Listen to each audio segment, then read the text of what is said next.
El abogado de mi ex se inclinó hacia él y le susurró 5 palabras.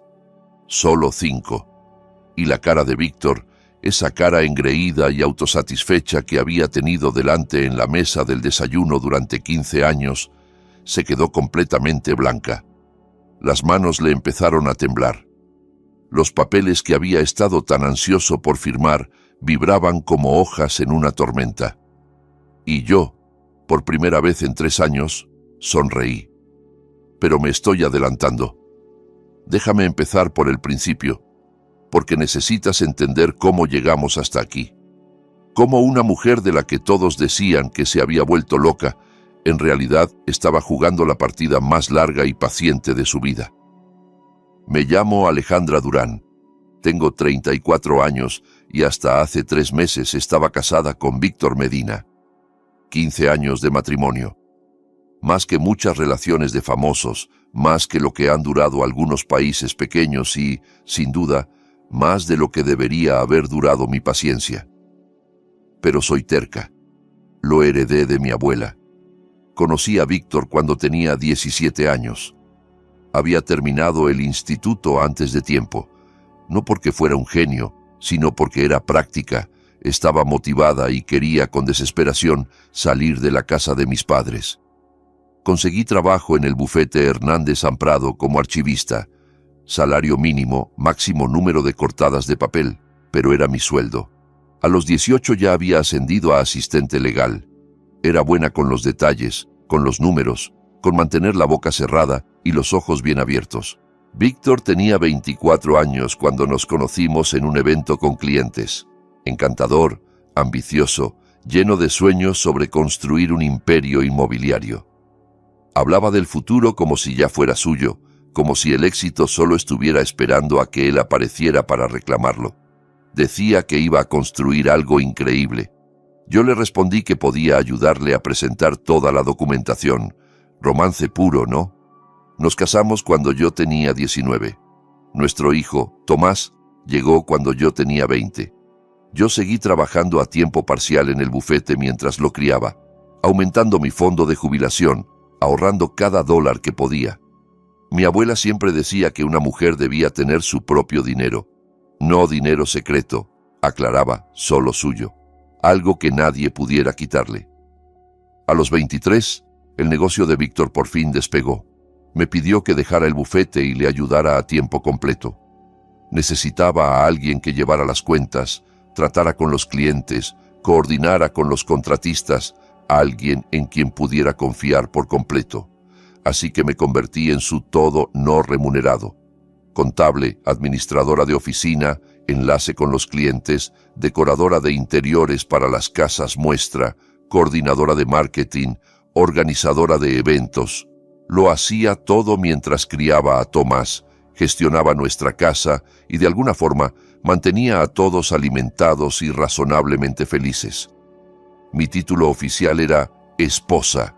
Mi título real era todo lo demás. Durante 11 años me volqué por completo en construir el sueño de Víctor, y durante 11 años él se llevó el crédito, los premios, el reconocimiento. En cada evento del sector yo era la esposa de Víctor. En cada celebración él agradecía a su equipo, a sus mentores, a su visión, pero de alguna manera nunca llegaba a agradecerme a mí. En algún punto, las cosas empezaron a cambiar. Comenzó a tomar decisiones sin consultarme, a quedarse hasta tarde trabajando cada vez más a menudo, a criticar pequeños detalles, la forma en que me vestía, las comidas que preparaba, mi supuesta falta de ambición. ¿Falta de ambición? Yo llevaba gratis toda la parte administrativa de su empresa mientras criaba a su hijo y mantenía su vida organizada. Pero claro, no era lo bastante ambiciosa. Entonces, hace 3 meses, soltó la bomba. Llegó a casa un martes por la tarde. Yo estaba haciendo la cena, su plato favorito, para rematar, porque aparentemente soy adicta al esfuerzo no apreciado. Me sentó en la mesa de la cocina con una expresión en la cara. No estaba triste ni arrepentido, solo profesional, como si habláramos de un contrato. «Quiero el divorcio», dijo. Y luego añadió: quiero la casa, los coches, el negocio, todo. Tú te quedas con Tomás. Lo dijo como si estuviera pidiendo en un menú. Yo me quedo con los activos, tú con el niño. Gracias. Te quedas con Tomás, como si nuestro hijo de 15 años fuera una pizza sobrante, como si fuera una molestia que él, generosamente, me permitiera conservar. Me quedé mirándolo fijamente. 15 años de matrimonio y así terminaba todo.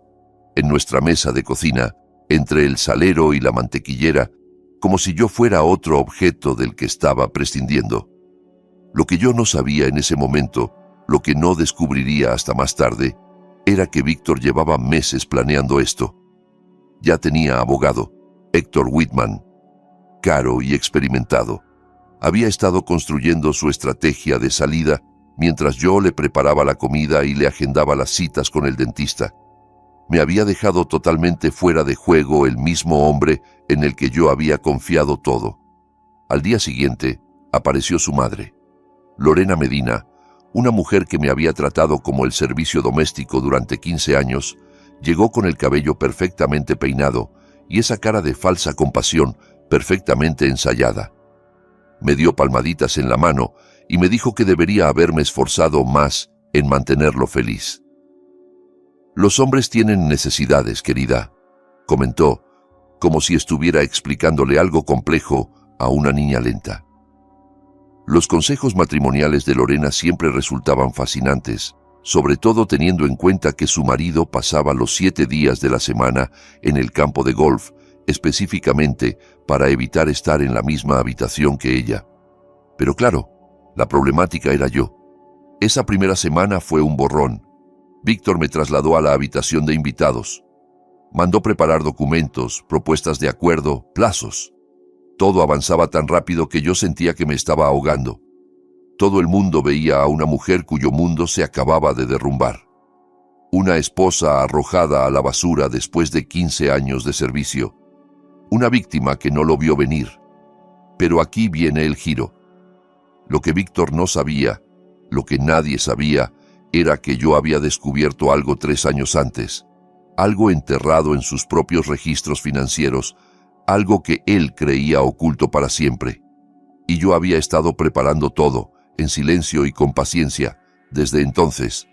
Antes de seguir, si estás disfrutando esta historia, suscríbete al canal y cuéntame en los comentarios desde qué ciudad y a qué hora me estás escuchando. Leo cada comentario, de verdad. Gracias. Volvamos al desastre. En menos de una semana desde el anuncio, Víctor había tomado el control absoluto. La habitación de invitados se convirtió en mi residencia permanente dentro de lo que había sido nuestro hogar. Mi closet pasó de ser un vestidor enorme a 2 secciones pequeñas que él generosamente me dejó. El mensaje era claro: esta ya no es tu casa. A las 2 semanas empezó a traerla a ella. Se llamaba Brenda Salazar, 27 años, trabajaba en su empresa. Por supuesto, tenía ese aspecto perfecto de Instagram. Mechas rubias, uñas impecables, leggings de yoga que costaban más que mi compra semanal. Entró en mi cocina como si fuera suya, se puso mi delantal, el de mi abuela, mientras preparaba batidos en mi licuadora. Era más joven que mi matrimonio, más joven que mi bolso favorito, pero sabía hacer batidos increíbles, así que supongo que eso era suficiente. Víctor la paseaba por la casa como un trofeo. Se sentaban en mi sofá, veían mi televisión, comían en mis platos. Él le ponía el brazo encima delante de mí, como si yo fuera un mueble, como si ya me hubiera desvanecido. La humillación subía de nivel cada día. Primero canceló mi tarjeta de crédito personal. Tenemos que separar las finanzas, dijo, como si estuviera siendo razonable. Después, la tarjeta conjunta. Luego sugirió que quizá debería ir buscando otro lugar donde quedarme mientras aclarábamos las cosas, en mi propia casa, y yo era la que tenía que irse. Lorena vino a ayudarme a empacar, y por ayudar quiero decir que se paseó por mis cosas decidiendo qué merecía yo conservar. Ropa vieja, bien, algunas fotos familiares, algunas, la caja de recetas de mi abuela. Esa la dudó, como si estuviera considerando quedársela, lo que no se me permitió llevar. Ninguna joya que Víctor me hubiera comprado en 15 años, ningún mueble que yo hubiera elegido, nada de valor. Son bienes gananciales, explicó Lorena, y le pertenecen a Víctor. Metió mis cosas en bolsas de basura, no en cajas, bolsas de basura, como si yo fuera basura lista para sacar. En medio de todo esto, había una persona en la que yo creía que podía confiar. Diana Herrera. Éramos amigas desde el instituto, 20 años de amistad, pasando juntas por novios, rupturas, embarazos y todo lo demás. Fue la primera persona a la que llamé después del anuncio de Víctor. Fue muy comprensiva, siempre pendiente, siempre preguntando cómo me sentía, siempre dispuesta a escuchar. Venía con vino y me dejaba llorar en su hombro. Me decía que merecía algo mejor. Me aseguraba que Víctor estaba cometiendo un gran error. Pero algo no encajaba. Pequeños detalles. Al principio, Víctor parecía saber mis planes antes de que yo los tomara. Cuando le comenté a Diana que estaba pensando en pelear por la casa, Tomás volvió al día siguiente diciendo que su padre le había dicho que eso no iba a funcionar. Cuando le dije a Diana que estaba mirando pisos en un barrio específico, Víctor hizo al día siguiente un comentario sobre esa zona en concreto, diciendo que era demasiado cara para mí. Y entonces me cayó la ficha. Mirando hacia atrás, debería haberlo visto años antes. Cómo se le iluminaba la cara a Diana cada vez que Víctor entraba en una habitación. Cómo lo halagaba siempre un poco de más. Cómo se reía demasiado de sus chistes. Siempre preguntaba por él primero cuando hablábamos. ¿Cómo está Víctor? ¿Cómo va el negocio? ¿Está contento? Llevaba 15 años suspirando por mi marido. Y Víctor, que coleccionaba admiradoras como otros coleccionan estampillas, sabía perfectamente cómo aprovecharlo. La hacía sentir especial, importante, diferente a las demás. Probablemente le insinuó que estarían juntos después del divorcio. Le dio la dosis justa de esperanza para mantenerla leal. Mi mejor amiga era su espía. 20 años de amistad vendidos por un poco de coqueteo y promesas vacías. Al menos, cóbrale más caro, Diana.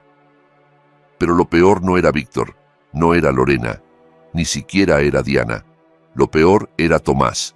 Mi hijo lo vio todo.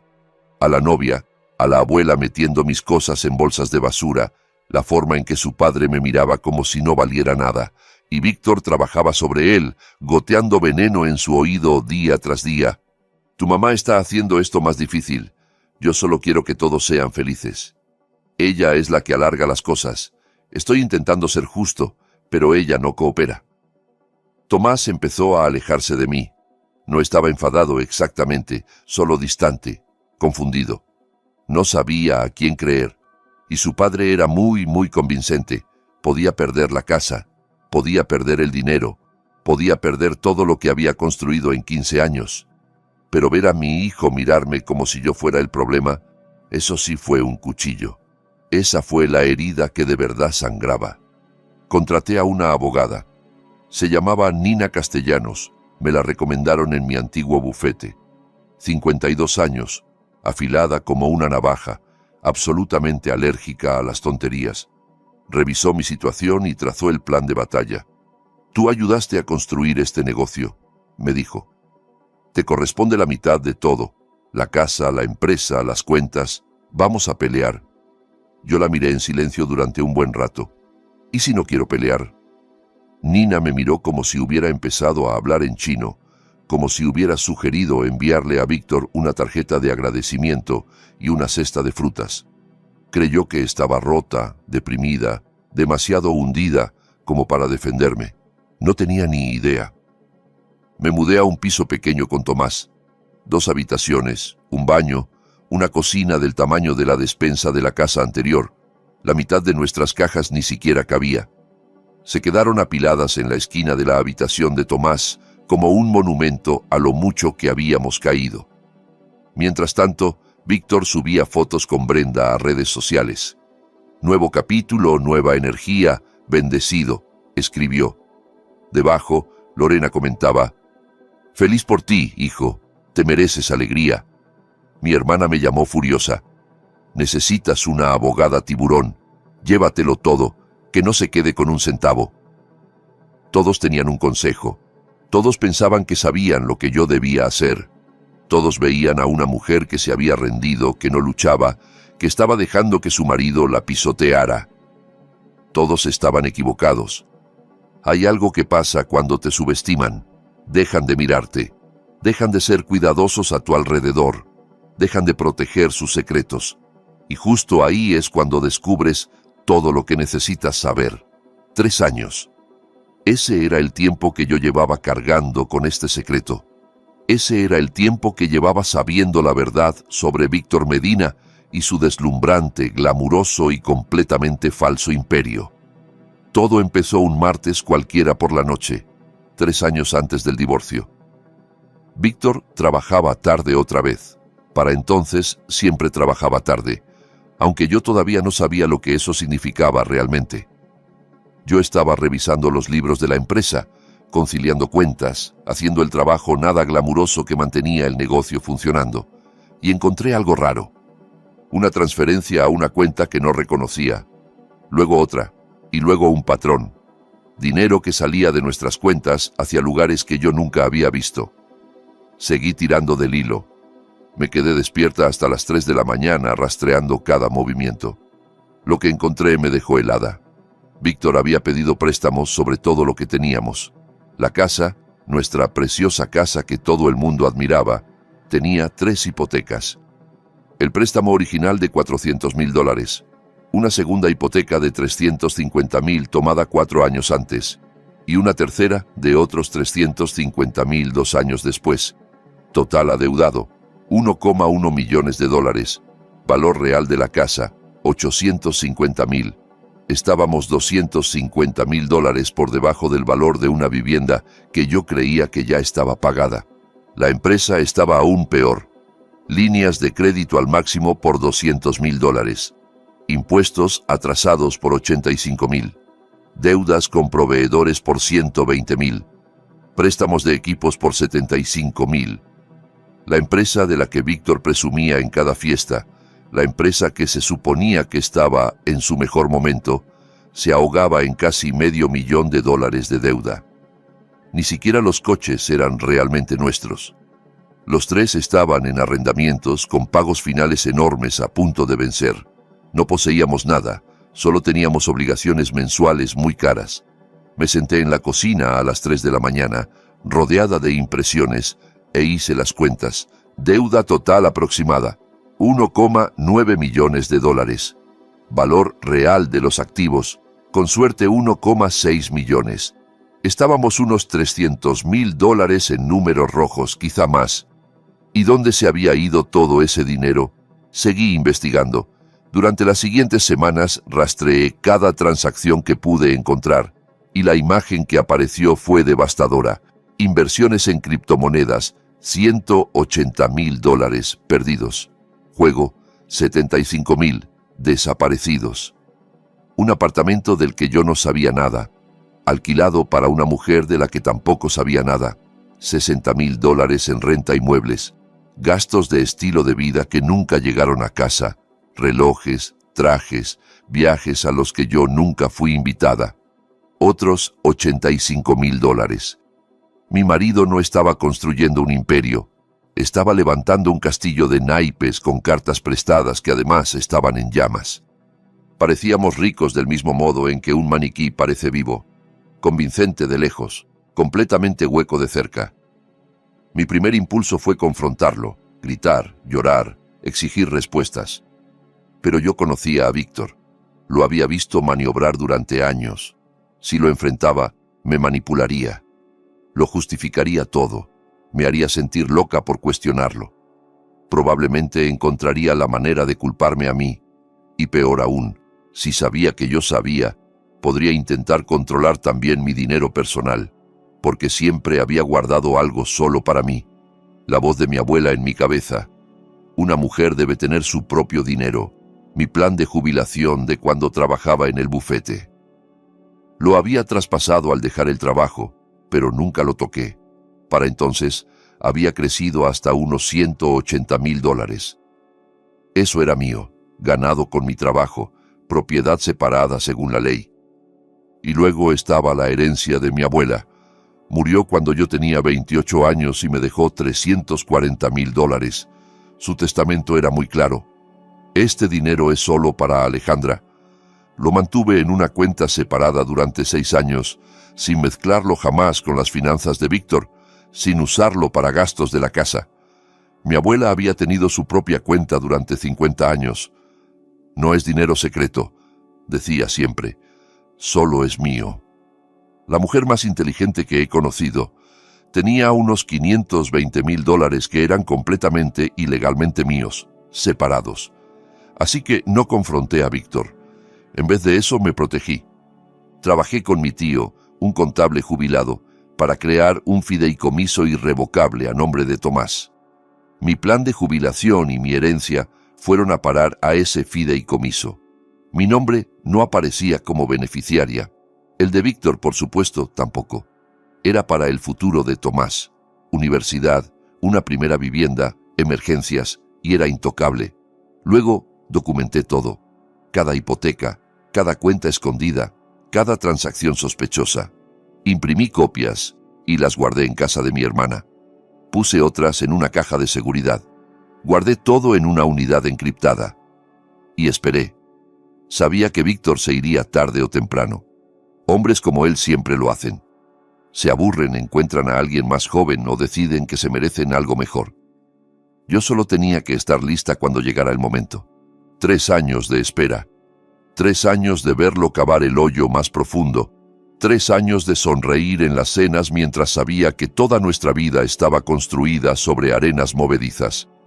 Me volví muy buena en tener paciencia y en fingir que no sabía que mi marido nos estaba hundiendo financieramente a los dos. Cuando por fin pidió el divorcio, cuando exigió la casa, los coches, el negocio, todo, estuve a punto de soltar una carcajada. No estaba pidiendo activos, estaba exigiendo deuda, solo que aún no lo sabía. De vuelta al presente, me senté frente a Nina Castellanos y coloqué 3 archivadores sobre su escritorio. 3 años de pruebas, cada hipoteca, cada préstamo, cada cuenta oculta. Ella leyó en silencio durante casi 1 hora. Cuando por fin levantó la vista, su expresión había cambiado por completo. ¿Sabes esto desde hace 3 años? Preguntó. Estaba esperando a que él se fuera, respondí. Sabía que lo haría tarde o temprano. Y cuando exigiera todo, en realidad estaría pidiendo cargar con toda la deuda. Solo que todavía no lo entiende. Nina se recostó en la silla. La lástima desapareció de sus ojos. También la preocupación. Lo que la reemplazó fue algo parecido a la admiración. Así que cuando firmes la cesión de todos los activos, resumió, tú te vas limpia.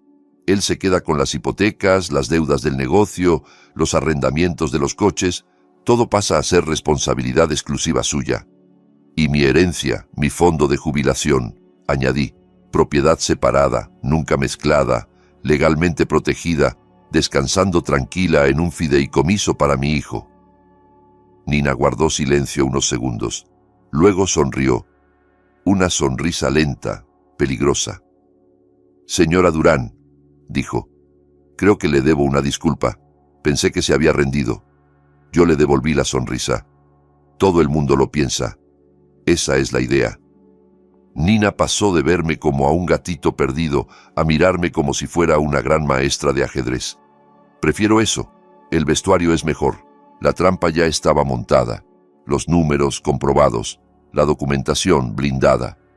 Lo único que tenía que hacer ahora era dejar que Víctor creyera que estaba ganando. Y nadie interpreta mejor a la perdedora resignada que una mujer que ha tenido 15 años de práctica. Los 3 meses siguientes fueron una clase magistral de actuación. Me convertí exactamente en lo que todos esperaban que fuera. Rota, derrotada, apenas aguantando. Llegaba a las mediaciones con los ojos rojos y las manos temblorosas.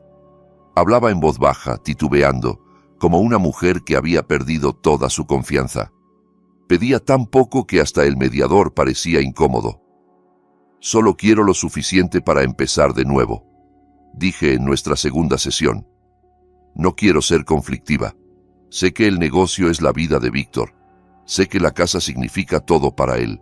No quiero destrozar más a la familia de lo que ya está. Solicité un acuerdo de $50,000 en efectivo, mis pertenencias personales y custodia compartida de Tomás. Nada más. Víctor aceptó de inmediato. Probablemente esperaba que yo luchara por la mitad de todo, que es lo que pediría cualquier abogado sensato. En lugar de eso, yo estaba pidiendo migajas.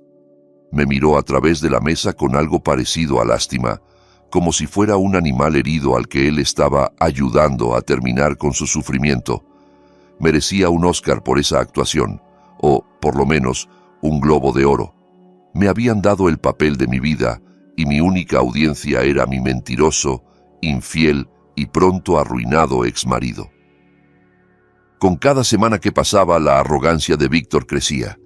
Dejó de ser cuidadoso, dejó de fingir que era el razonable. Empezó a decirle a todo el mundo que yo ni siquiera había luchado. Se rindió, le contaba a sus amigos del golf. Le ofrecí un acuerdo justo y lo aceptó sin chistar. Lorena era aún peor. Presumía en su club de lectura, en su grupo de la iglesia, en cualquier reunión social. Víctor se queda con todo. Esa mujer no se llevó ni un centavo. Siempre supe que no estaba a la altura de mi hijo. Para celebrar su inminente victoria, Víctor se compró un reloj nuevo de $15,000. Lo sé porque vi el cargo en la cuenta de la empresa. Seguía usando dinero del negocio para sus caprichos personales. Seguía cavando. Se lo puso en la muñeca para nuestra siguiente mediación, asegurándose de que yo lo viera. También llevó a Brenda a cenar a La Maison, el restaurante francés donde habíamos celebrado nuestro 10º aniversario. Subió fotos a redes. La vida es mejor cuando estás con la persona adecuada, escribió. La persona adecuada. Se refería a alguien que aún no sabía la verdad sobre sus deudas. Mientras tanto, Brenda había empezado a redecorar mi casa. Muebles nuevos en el salón, cuadros nuevos en las paredes. Incluso pintó mi cocina de gris. De gris. Yo había tardado 3 semanas en escoger ese verde salvia. 3 semanas de muestras de pintura, de ver cómo cambiaba el tono con la luz, de volverme loca buscando el matiz perfecto. Y ella lo cubrió con un gris de constructor barato. Como si nada. Gris como su personalidad y como su futuro con Víctor cuando descubriera que estaba en bancarrota. Bastante apropiado, si lo piensas. Diana seguía llamando, pescando información bajo la excusa de la preocupación. Yo interpretaba mi papel a la perfección. ¿Cómo te sientes?, preguntaba con voz empapada de falsa compasión. Solo quiero que esto acabe, le respondía, dejando que la voz se me quebrara un poco. No puedo pelear más. No tengo fuerzas. En cuestión de horas Víctor sabía cada detalle. Casi podía verlo relajarse, bajar la guardia un poco más. Diana creía que me estaba utilizando. En realidad no era más que un servicio de mensajería muy barato. Pero mientras los adultos jugaban sus juegos, Tomás observaba. Y mi hijo, mi inteligente, atento y maravilloso hijo, empezaba a notar cosas que no encajaban. Se fijó en el reloj nuevo de $15,000 de su padre, pero también escuchó cómo Víctor le decía que no podían pagar el viaje escolar a Washington, D.C. Vio las bolsas de compras de Brenda apilándose en la entrada, mientras oía a su padre quejarse de que las cosas están muy ajustadas. Notó la distancia entre el estilo de vida que Víctor mostraba y las excusas que ponía. Una tarde, Tomás vino a mi diminuto piso y se sentó en la mesa de la cocina, una mesa de segunda mano. Me miró con esos ojos serios, tan parecidos a los de su padre, pero con algo que Víctor había perdido hacía mucho: honestidad. «Mamá», dijo en voz baja, «¿papá de verdad es rico?» Lo miré largo rato. «¿Tú qué crees?» Se quedó callado, procesando. «Creo que algo no está bien. Creo que está fingiendo». Le tomé la mano. «Confía en mí. Solo espera un poco más». Mi hijo de 15 años se dio cuenta de que algo iba mal antes que 2 abogados y un contable certificado. Debería cobrarle honorarios a su propio fondo universitario por asesoría. Mientras tanto, Nina afinaba nuestra estrategia legal con precisión quirúrgica. El convenio principal de divorcio Dejaba claro que yo renunciaba a cualquier derecho sobre los bienes gananciales. La casa, la empresa, los vehículos, todo pasaría a nombre de Víctor.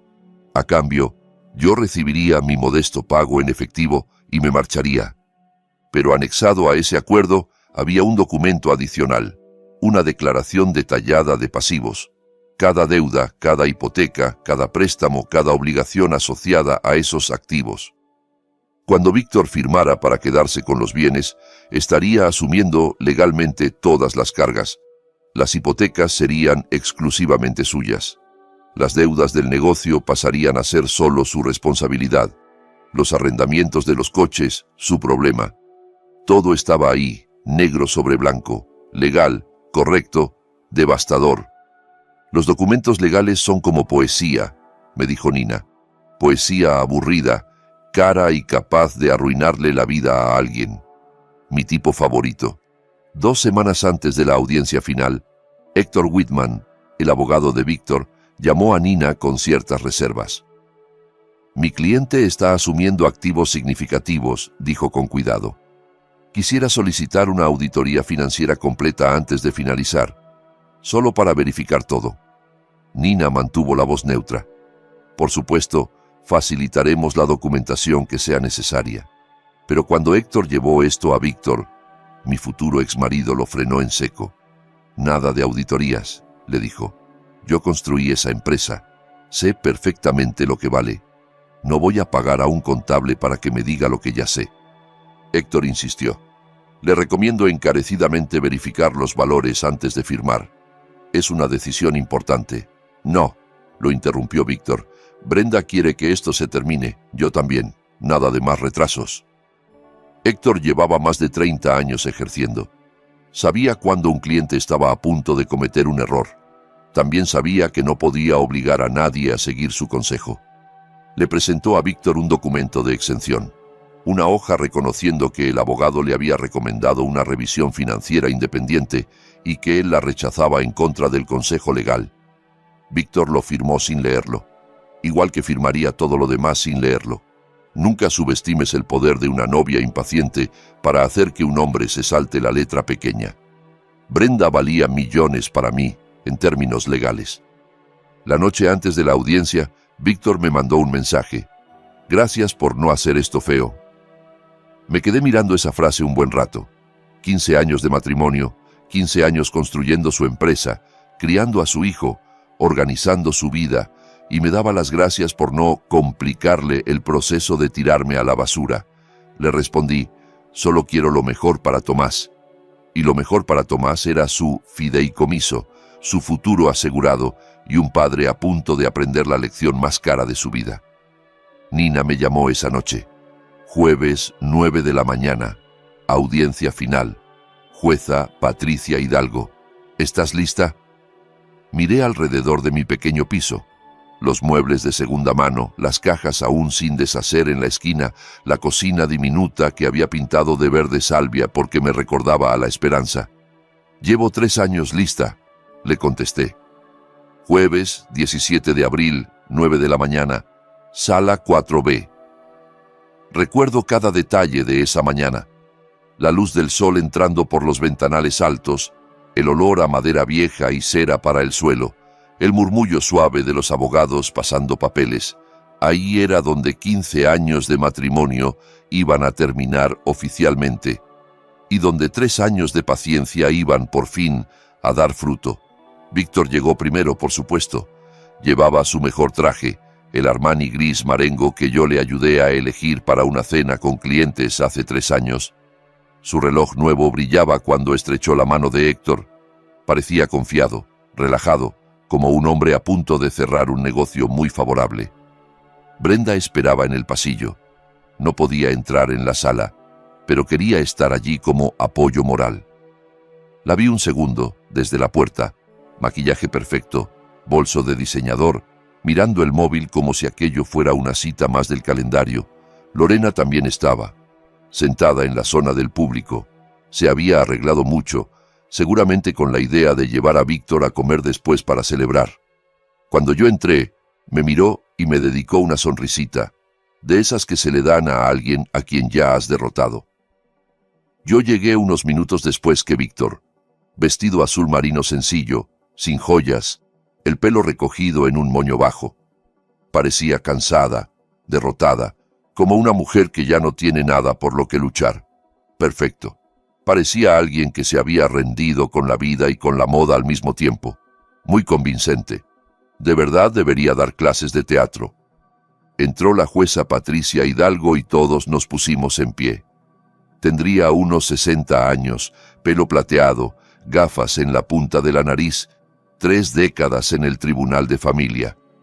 Había visto todos los trucos, todas las manipulaciones, todas las mentiras que una pareja en divorcio puede inventar. Nada la sorprendía ya. Revisó el expediente brevemente y luego alzó la vista. Medina contra Medina, audiencia final de disolución. Tengo entendido que las partes han llegado a un acuerdo. Héctor se levantó primero. Sí, su señoría.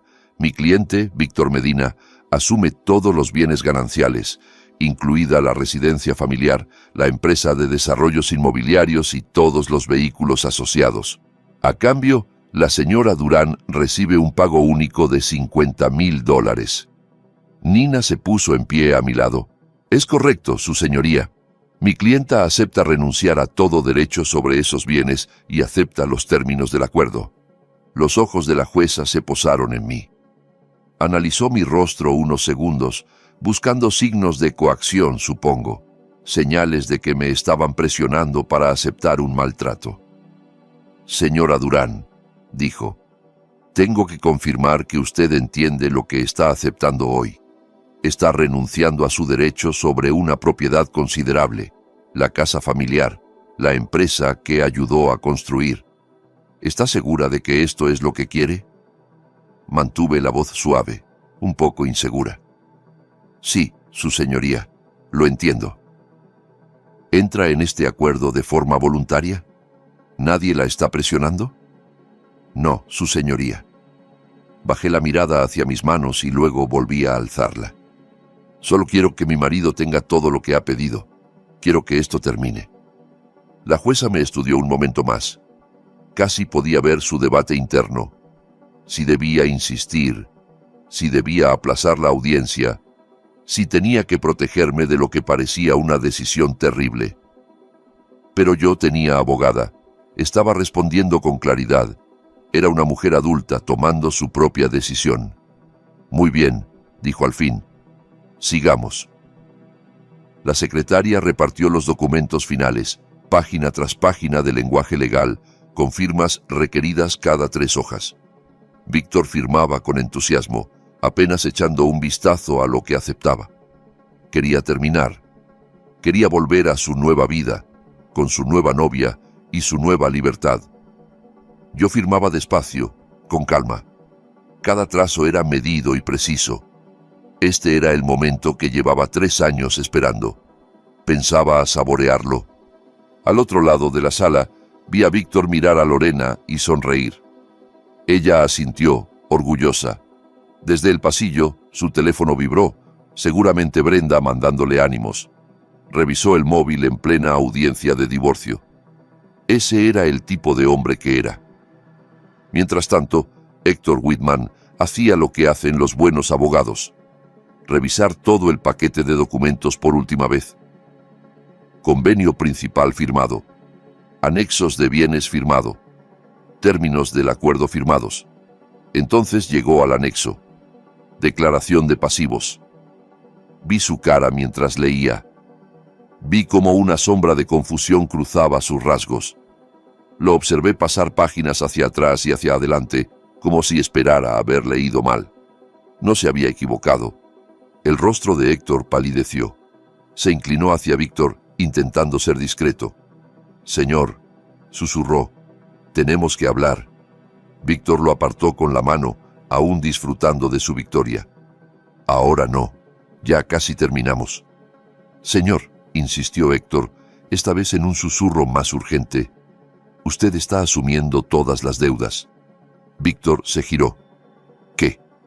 «La declaración de pasivos», murmuró el abogado señalando los números. «Las hipotecas, los préstamos del negocio, todo está aquí. Usted asume la responsabilidad personal de todo. Por primera vez, Víctor miró de verdad lo que había firmado. Vi sus ojos recorrer las cifras. Vi cómo se le iba el color del rostro. Casa, 1.1 millones de dólares adeudados. Valor de mercado, 850.000. Empresa, 480.000 dólares en deudas combinadas. Vehículos, 115.000 en arrendamientos. Pasivos personales adicionales, 200.000.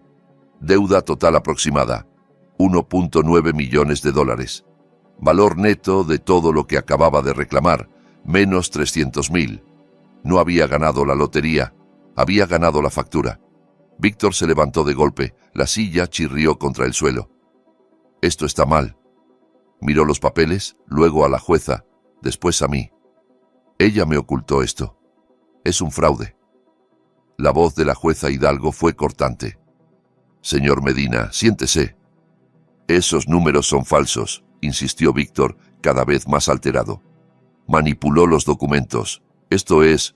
Señor Medina, repitió la jueza, con un tono que no dejaba espacio para discusión. Siéntese.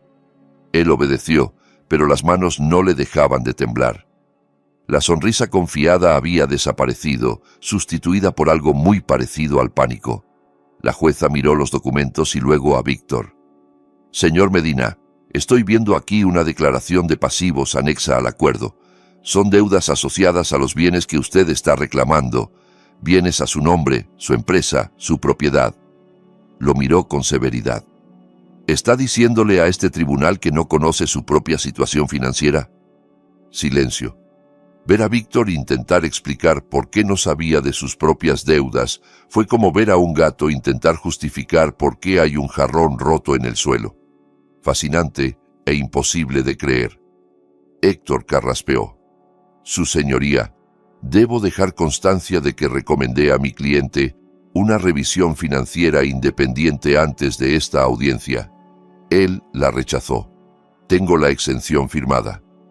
Mostró el documento, el mismo que Víctor había rubricado sin leer, el que decía, con todas las letras, que el abogado había recomendado una auditoría completa y que su cliente la había rechazado. La jueza lo revisó. Entonces el señor Medina fue aconsejado para verificar estas cifras y decidió no hacerlo. Firmó una renuncia reconociendo esa decisión. Miró a Víctor. ¿Es correcto? Él observaba el papel como si fuera una serpiente que acababa de morderle. Yo pensé... ¿Esa es su firma, señor Medina? Pausa larga. Sí. Entonces asumió este riesgo de forma voluntaria, concluyó la jueza. Tuvo la oportunidad de investigar. Decidió no hacerlo. El acuerdo se mantiene. Víctor me miró desesperado. Tú lo sabías, dijo con la voz quebrada. Sabías todo esto. Le sostuve la mirada tranquila. Fui tu contable durante 11 años, Víctor. Sabía todo. Su cara pasó por todas las emociones. Confusión, rabia, traición, miedo y, por fin, la que yo esperaba. La comprensión. La certeza de que él mismo se había puesto la soga. Quiero retirar el acuerdo, dijo, volviéndose hacia la jueza. No entendía lo que estaba firmando. Esto no es justo. La jueza negó con la cabeza. Señor Medina, usted firmó los documentos ante este tribunal afirmando que entendía y aceptaba todos los términos. Estaba representado por un abogado competente. Rechazó una revisión adicional. Su esposa no ocultó nada. Estas son sus deudas, sus hipotecas, sus obligaciones. Hizo una pausa. El acuerdo es definitivo. El mazo golpeó la madera. Señora Durán, tiene usted su compensación. Señor Medina, usted tiene los bienes acordados, junto con todos los pasivos asociados. Este matrimonio queda disuelto. Me levanté, alisé mi vestido, tomé mi bolso. Miré a Víctor por última vez. Estaba desplomado en la silla, con los papeles desperdigados delante, mientras su mundo se derrumbaba. Dijiste que querías todo excepto a Tomás, murmuré. Te he dado exactamente lo que pediste. Salí de la sala sin mirar atrás. En el pasillo, escuché cómo la voz de Víctor se elevaba, gritando a Héctor, exigiendo saber cómo había ocurrido, amenazando con demandas. Y las respuestas tranquilas del abogado: yo le recomendé la auditoría, lo tengo por escrito, usted se negó. A través de las puertas de cristal vi el rostro de Brenda cambiar mientras lo escuchaba. La vi mirar a Víctor, mirarlo de verdad por primera vez. De pronto, dejó de ver al empresario exitoso y empezó a ver otra cosa, a un hombre hundido en deudas. Se fue antes de que yo llegara al ascensor. Rápido, los tacones resonando sobre el mármol, sin mirar atrás. La salida de Brenda fue más veloz que su entrada en mi matrimonio. Al menos en eso fue coherente. Salí al sol de abril. El cielo estaba azul, el aire templado. Detrás de mí, mi exmarido seguramente seguía gritando sobre justicia y fraude y de cómo nada era culpa suya. Delante tenía una nueva vida, más pequeña, más simple, pero completamente mía. El colapso fue más rápido de lo que imaginé. En 2 semanas, Brenda se había mudado de la casa, empacó sus cosas de madrugada y dejó una nota: esto no es lo que yo esperaba. La cocina gris se quedó vacía. En un mes, Víctor intentó vender la casa, pero cuando debes más de lo que vale, no hay compradores.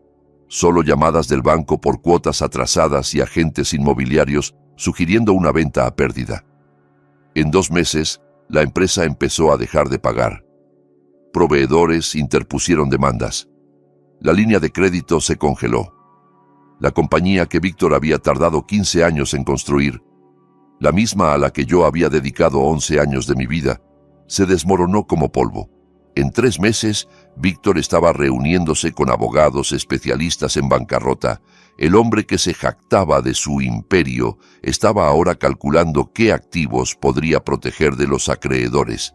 La respuesta era: casi ninguno. El perfecto hijo de Lorena iba llamando a familiares para pedir préstamos, presentándose en casas de parientes con excusas y explicaciones. Nadie sabía nada de las deudas.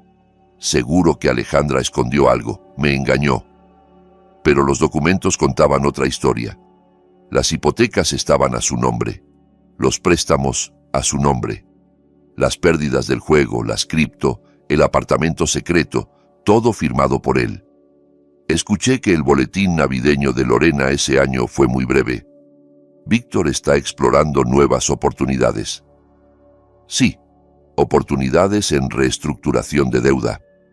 Los conflictos paralelos se resolvieron con una especie de simetría poética. Diana me llamó una semana después de la audiencia. Tenía la voz temblorosa.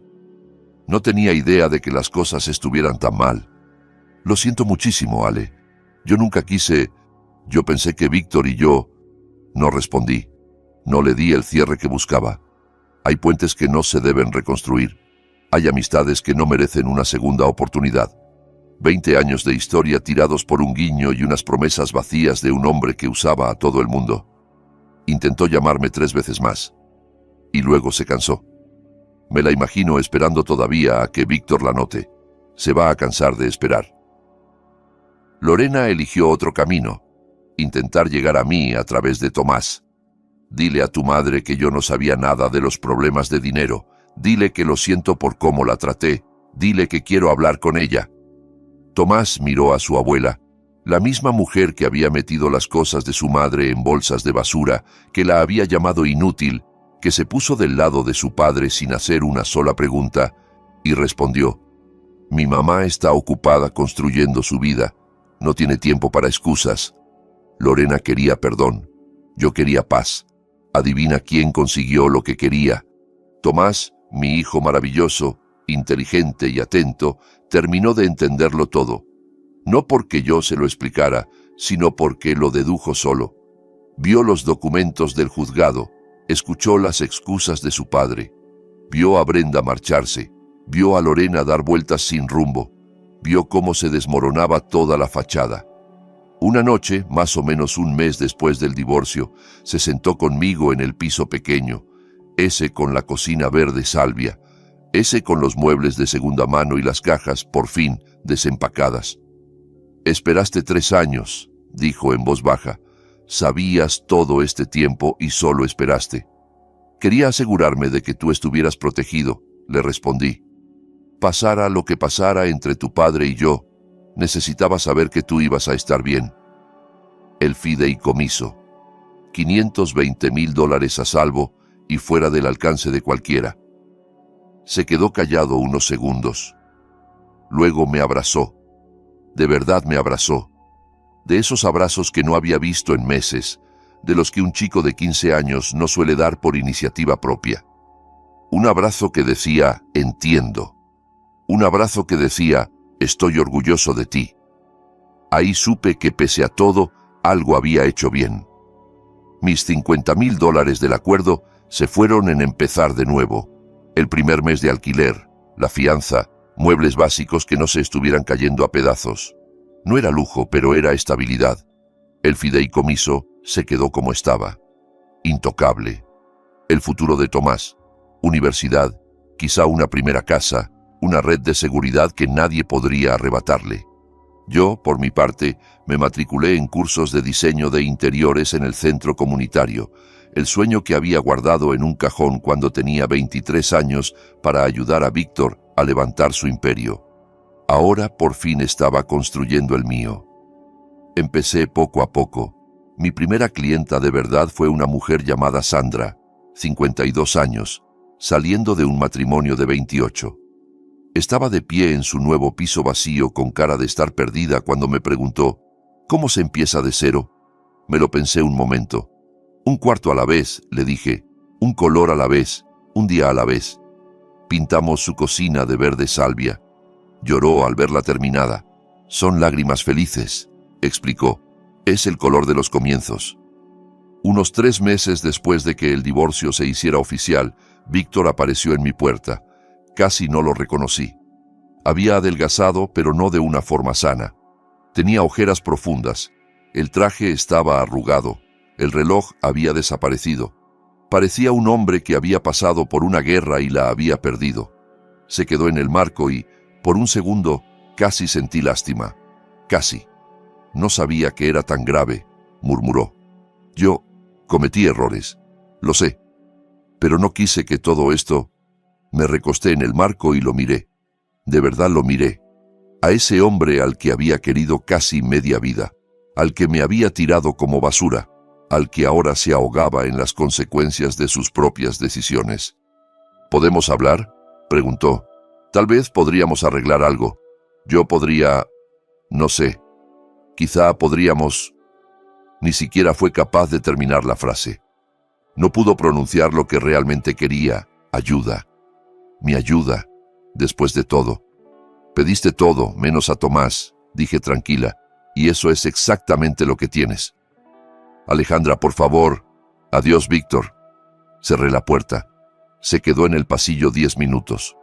Lo sé porque lo miré por la mirilla mientras comía helado. El mejor show que he visto. 5 estrellas. Lo vería otra vez. Esa noche, después de que Tomás se fuera a dormir, me senté en la pequeña sala y miré la foto de mi abuela en el estante. La caja de recetas estaba al lado. La única cosa que Lorena casi me arrebata.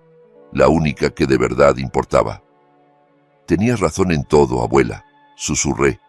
Ten tu propio dinero, conoce tu valor y nunca dejes que nadie te haga sentir pequeña. El piso estaba en silencio. Era pequeño, nada que ver con la casa en la que viví 15 años. Pero era mío. Cada color en las paredes, cada mueble, cada decisión, mía. Y por primera vez, en más tiempo del que puedo recordar, era libre. Gracias por escucharme hasta el final. Ya tienes en pantalla más de mis historias más intensas y adictivas. Haz clic en una ahora mismo y no te pierdas lo mejor. Te van a encantar. Nos vemos en la próxima.